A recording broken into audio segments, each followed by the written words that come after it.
All right, everyone, welcome back. It's time for another deep dive. And today we're going to be talking about a really, really fascinating case. Yeah. This one's going to be about Jennifer Kesse. And It's a good one, this one. yeah, it really is. Yeah. She's a young woman. She lived in Orlando, Florida, and vanished. Just poof, gone in 2006. Yeah. And there's a lot of evidence. There's her car. There's possible sightings.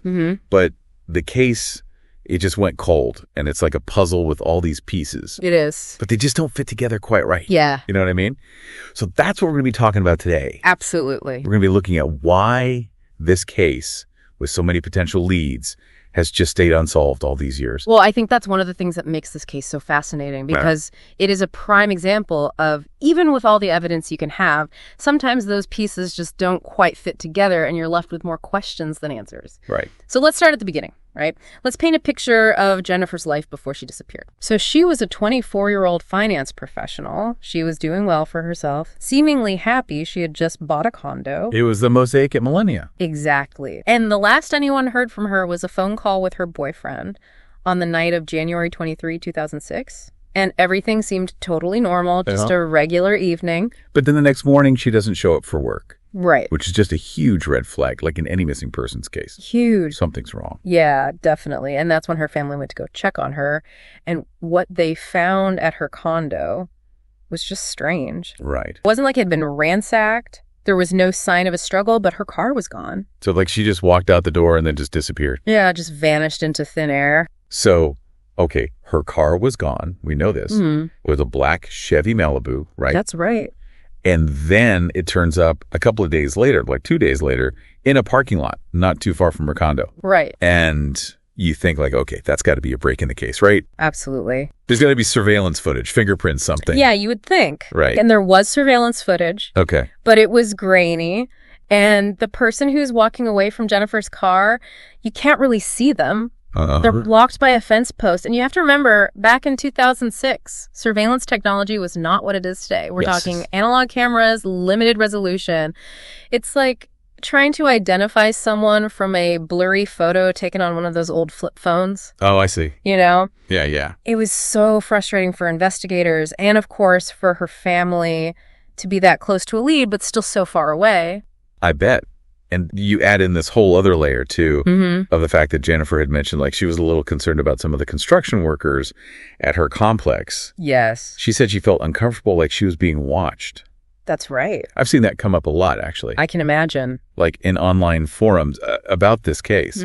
And some people think that maybe that whole construction worker angle wasn't really looked into enough. Well, it's certainly something that needs to be considered, right? It's a detail that needs to be investigated. Yeah. But it's really important to remember that, especially in cases like this, speculation can just run wild. Right. And without direct evidence that connects those construction workers to Jennifer's disappearance, it's a possibility, but not something we can definitively say is the answer. Okay, so we've got like these different theories about what could have happened. Yeah. What are the main theories being considered here? Well, abduction seems like a pretty strong possibility. Okay. Because her car keys were missing her wallet, her phone. Yeah.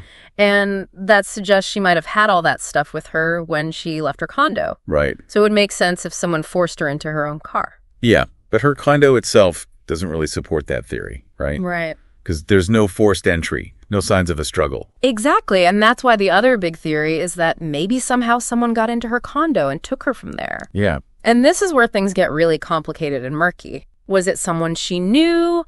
Did someone have a key? Was there some kind of lapse in security at the complex? We just don't know.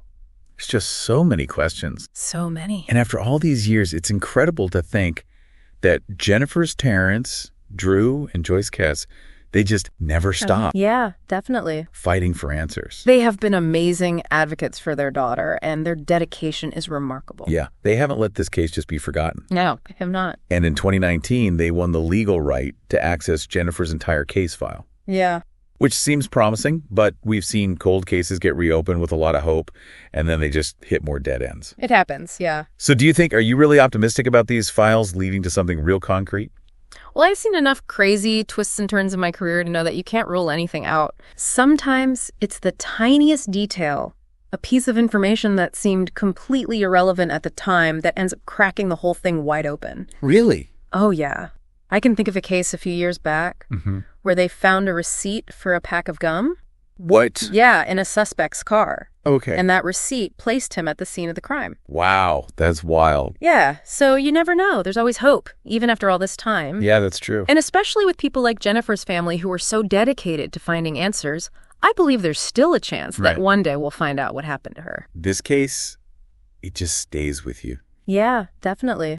Just the thought of someone vanishing like that, no trace.